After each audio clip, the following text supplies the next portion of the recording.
Hello प्यारे बच्चों, कैसे हैं आप सभी लोग। आशा करते हैं अच्छे ही होंगे, मस्त होंगे, ज़बरदस्त होंगे और अपनी तैयारी को एक नई राह दिखा रहे होंगे, पढ़ रहे होंगे।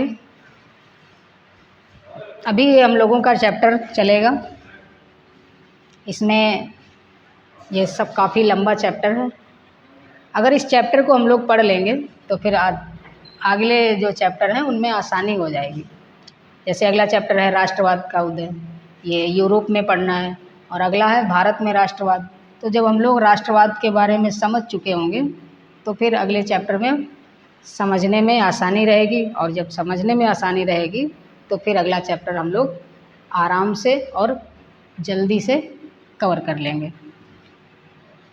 ठीक है, तो चलते हैं आज की अगली एक क्लास में। आज क्लास 3 है। ठीक, अभी और भी क्लासें इसमें रहेंगी। चलो आगे बढ़ते हैं, देखिएगा कहाँ तक हम लोगों ने पढ़ लिया था। ये पढ़ लिया था, आज पढ़ना है यहाँ से। ठीक, देखिएगा यहाँ हम लोग पढ़ेंगे आज किसके बारे में, अर्नेस्ट रेनन के बारे में। किसके बारे में, अर्नेस्ट रेनन के बारे में। ठीक है, अर्नेस्ट रेनन के बारे में। 19वीं सदी के दौरान, अब आप पहले हमको ये बताइए 19वीं सदी, ठीक, 20वीं सदी भी बताइए, 21वीं सदी भी बताइए। सदी समझ लो, 19वीं सदी कब से कब तक चलेगी, इसमें से आप एक माइनस कर लो, बचा 18। ठीक, 1800 से लेकर 1899 तक का जो टाइम रहेगा ये कहा जाएगा 19वीं सदी। 20वीं सदी कब से,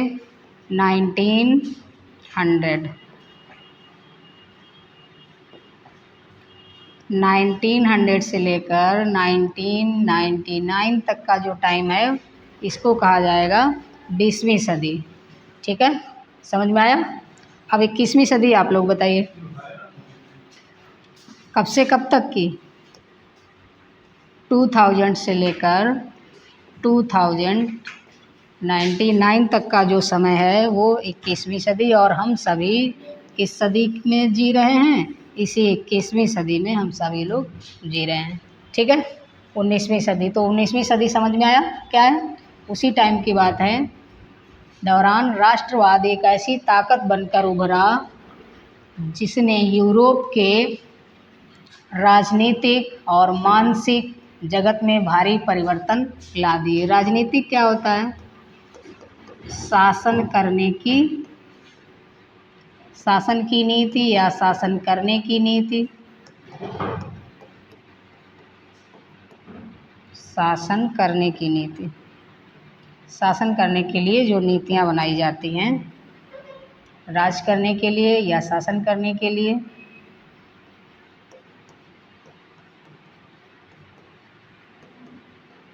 ठीक, मानसिक यानी मन से भारी परिवर्तन ला दिए। बहुत परिवर्तन इस सदी में हुए थे, 19वीं वाली सदी में।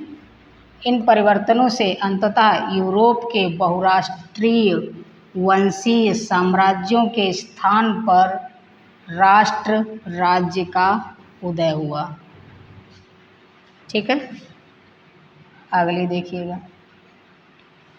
देखो, राष्ट्र और राष्ट्रवाद क्या होता है। राष्ट्रवाद क्या है, वाद का मतलब होता है विचारधारा। विचारधारा का मतलब क्या है, विचारों का समूह। ठीक है, और राष्ट्र मीन्स होता है देश। देश वो भी कैसा देश, यानी वास्तविक। तो राष्ट्रवाद, राष्ट्र क्या होता है, ये राष्ट्र अमूर्त होता है, और देश कैसा होता है, ये मूर्त होता है। ठीक, मूर्त मतलब क्या है, यहाँ से ब्रैकेट में लिखना है। मूर्त मतलब जिसकी मूर्ति बन जाए या जिसको छुआ जा सके, जैसे ये भारत है।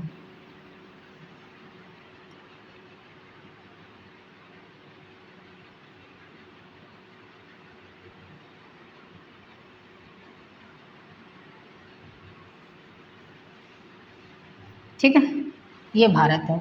अब इसकी देखो बाउंड्री वगैरह हम सारे लोग पहुंच सकते हैं, छू सकते हैं। तो ये देश है। राष्ट्र क्या, हम कितना भी बड़ा बना के बता दें अमूर्त रूप में कि ये हमारा राष्ट्र है। ठीक है, समझ में आया राष्ट्र क्या है और देश क्या है, इसमें क्या फ़र्क होता है। ठीक, अब देखिएगा राष्ट्रवाद व्याख्या के लिए अर्नेस्ट रेनन को हम लोग पढ़ेंगे। यूरोप में लंबे समय से एक ऐसे आधुनिक राज्य की गतिविधियां और विचार विकसित हो रहे थे जिसमें स्पष्ट रूप से परिभाषित क्षेत्र पर प्रभुसत्ता, इम्पोर्टेंट वर्ड, प्रभुसत्ता एक केंद्रीय शक्ति की थी। शक्ति कहाँ थी, केंद्र में थी, यानी पूरी सबकी एक ही शक्ति थी। जैसे आज भी हमारे भारत में क्या है, शक्ति कैसी है, केंद्रीय शक्ति है। अगर कोई भी राज्य सरकार और भारत सरकार यानी केंद्र का और राज्य के बीच में जब भी कोई बात फंसती है तो इम्पोर्टेंस किसका होता है, केंद्र का होता है। प्रभुसत्ता जैसे हम लोगों ने संविधान में पढ़ा है कि हम भारत के लोग भारत को प्रभुत्व संपन्न,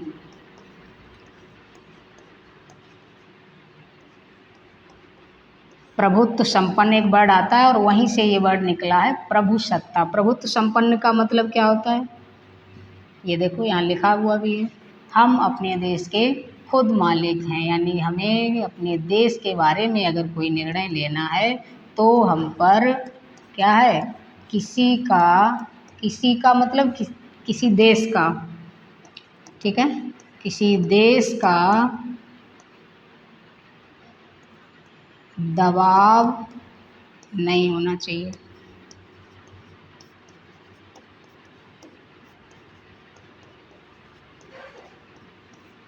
ठीक है, दबाव नहीं होना चाहिए। हम अपने देश के लिए निर्णय लेने में बिल्कुल स्वतंत्र हों। ठीक, प्रभुसत्ता। लेकिन राष्ट्र राज्य में न केवल उसके शासकों बल्कि उसके अधिकांश नागरिकों में एक साझा पहचान का भाव और साझा इतिहास या विरासत की भावना भी होनी चाहिए। कि वहाँ के लोगों ने सोचा कि हमारा राष्ट्र कैसा हो, उसके शासकों बल्कि अधिकांश नागरिकों में यानी ज़्यादातर नागरिकों में एक साझा पहचान हो, सबकी एक पहचान हो, पूरे राष्ट्र की एक पहचान हो और एक साझा इतिहास हो। जैसे नहीं हम लोग पढ़ते हैं भारत का इतिहास, किसी पार्टिकुलर व्यक्ति का इतिहास नहीं, भारत का इतिहास। विरासत में पूरे राष्ट्र के लिए कुछ उनकी भावना ऐसी होनी चाहिए कि हम अपने विरासत में कुछ अपने देश को ऐसा दे सकें। ठीक है, आगे देखिएगा। साझेपन की यह भावना अनंत काल से नहीं थी, पहले नहीं थी। ठीक है, यह संघर्षों और नेताओं तथा आम लोगों की सरगर्मियों से निर्मित हुई। ये लोगों ने क्या इसको क्या अपने मन में बनाया है, पहले से नहीं थी।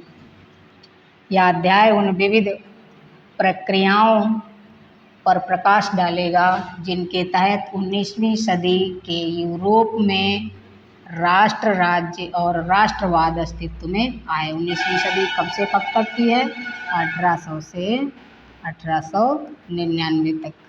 ठीक है, तब उन लोगों के मन में क्या बन रहा है, पनप रहा है, राष्ट्रवाद। राष्ट्रवाद एक सामूहिक गतिविधि होती है। आगे देखिएगा।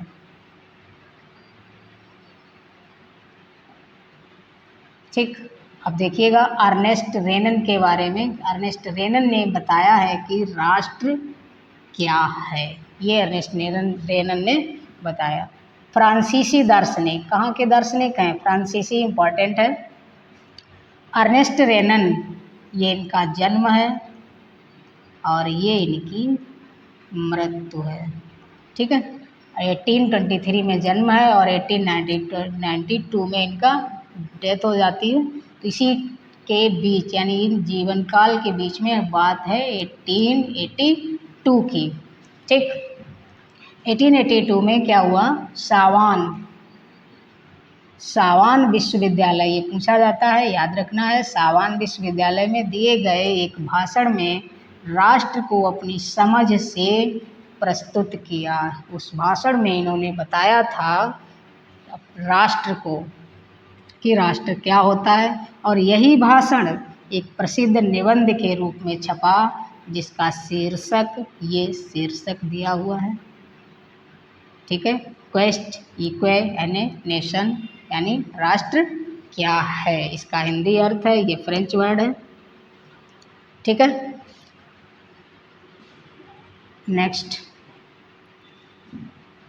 इस निबंध में अर्नेस्ट रेनन अन्य लोगों द्वारा प्रस्तावित इस विचारधारा की आलोचना करते हैं कि राष्ट्र समान भाषा, समान नस्ल, समान धर्म या समान क्षेत्र से बनता है। ये बात अर्नेस्ट रेनन नहीं मानते हैं कि राष्ट्र बनता है कैसे, समान भाषा से, समान नस्ल से, समान धर्म से, समान क्षेत्र से। यानी ये चीज़ें अगर समान कर दी, भाषा, नस्ल, धर्म और क्षेत्र, ये चीज़ें अगर समान हो गई तो क्या राष्ट्र हो गया? नहीं हो गया। इन्होंने क्या किया है, इन्होंने आलोचना की है इस बात की, ठीक है। इन्होंने फिर बताया है कि एक लंबे प्रयासों से त्याग और निष्ठा का चरम बिंदु होता है। राष्ट्र क्या है? एक लंबे प्रयासों से त्याग और निष्ठा का चरम बिंदु होता है। शौर्य वीरता से युक्त अतीत, महान पुरुषों के नाम और गौरव, ये वे सामाजिक पूंजी हैं जिन पर एक राष्ट्रीय विचार आधारित किया जाता है, ठीक। अतीत में समान गौरव का होना, वर्तमान में एक समान इच्छा, संकल्प का होना, साथ मिलकर महान कार्य करना और आगे ऐसे काम और करने की इच्छा रखना, एक जन समूह होने की, ये सब जरूरी शर्तें हैं। क्या क्या होना चाहिए? अतीत में यानी पहले समान गौरव का होना, वर्तमान में एक समान इच्छा, संकल्प का होना, साथ ही साथ मिलकर महान बड़े बड़े काम करना और आगे भी ऐसे काम करने की इच्छा रखना, यही सब क्या होती हैं, एक राष्ट्र बनने के लिए जरूरी शर्तें होती हैं। नेक्स्ट देखिएगा। अतः राष्ट्र एक बड़ी और व्यापक एकता है, ठीक है, लार्ज स्केल सॉलिडरिटी है। अस्तित्व होने वाला जन मत संग्रह होता है। राष्ट्र क्या है? एक अस्तित्व रोज होने वाला जनमत संग्रह है। नेक्स्ट देखिएगा। अब देखो क्वेश्चन बनता है राष्ट्र क्या है, तो ये आंसर इसका लिखा हुआ है। रेनन, अर्नेस्ट रेनन की बात हो रही है।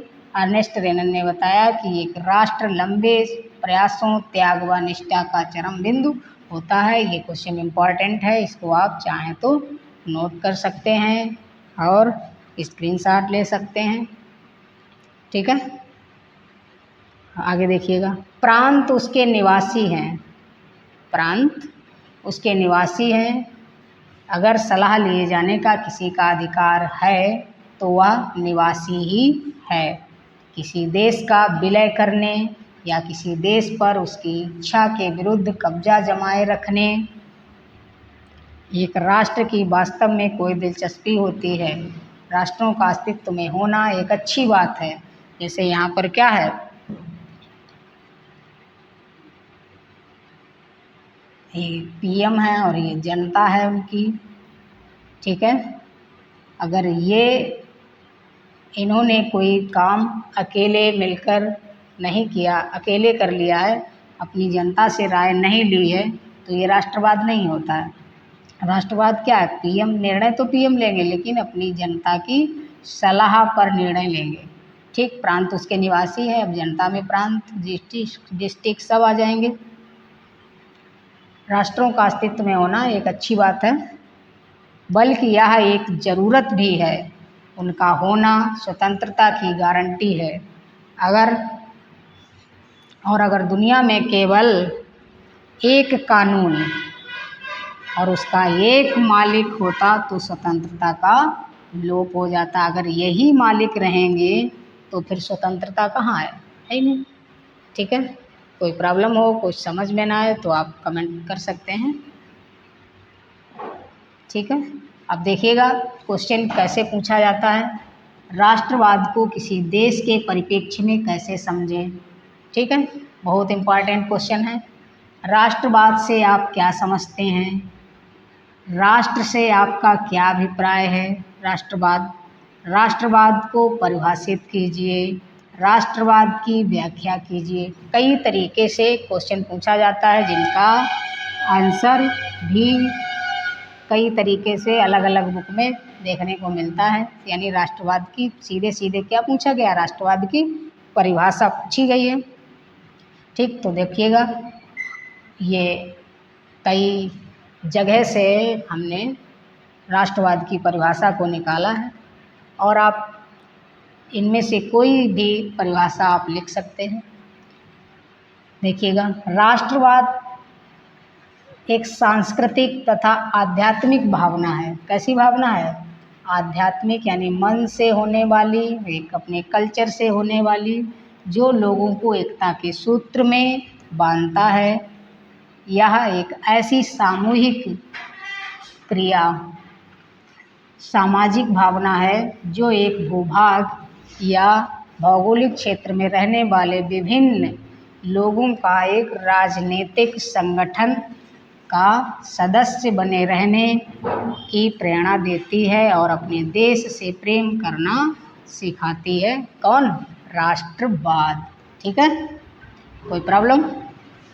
ठीक, इसको हम ऐसे भी लिख सकते हैं जैसे हम लोगों को समझने में कोई प्रॉब्लम ना हो। राष्ट्रवाद ऐसे जन समुदाय को कहते हैं जिसमें एक होने की भावना, एक निवास स्थान के प्रति अनुराग, अनुराग मीन्स क्या होता है, अनुराग मीन्स होता है लगाव, और इसका विलोम क्या होता है, विराग, अनुराग का विराग के प्रति अनुराग तथा समान सांस्कृतिक परंपराओं की भावनाएं पनपती हैं। वास्तव में राष्ट्र के सभी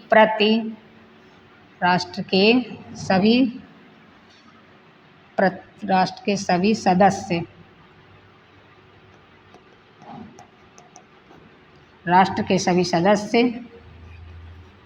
अधिक सदस्यों का देश के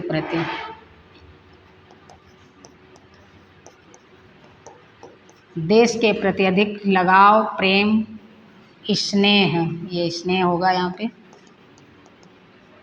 स्नेह और विश्वास के भाव को ही क्या कहते हैं, राष्ट्रवाद कहते हैं। ठीक है, एक और इसमें डेफिनेशन इस तरीके से भी लिखी जाती है।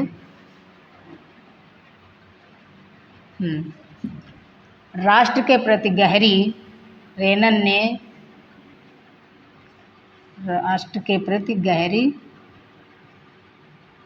गहरा लगाव। ठीक है, राष्ट्र के प्रति गहरा लगाव। अर्नेस्ट रेनन की बात हो रही है। अर्नेस्ट रेनन ने विशाल भावना है जो किसी विशेष भौगोलिक क्षेत्र या भूभाग में रहने वाले जन समूह द्वारा अपनी सांस्कृतिक परंपराओं और एकता की भावना उत्पन्न होती है, उसी को क्या कहते हैं, राष्ट्रवाद कहते हैं। ठीक है, तो बच्चों समझ में आया, हो गया, आज इतना ही है। ठीक है, मिलते हैं अगली क्लास में। कोई समस्या हो तो आप बताइएगा, उस लाइन को या उस वर्ड को दोबारा से डिफाइन कर दिया जाएगा। ठीक है, कैसी लगी क्लास। ठीक है, तो चैनल को सब्सक्राइब कर लेना। ठीक, चैनल को सब्सक्राइब करना और वीडियो को जितना ज़्यादा से ज़्यादा हो सके उतना शेयर कर लेना। ठीक है, मिलते हैं अगली क्लास में। Thank you.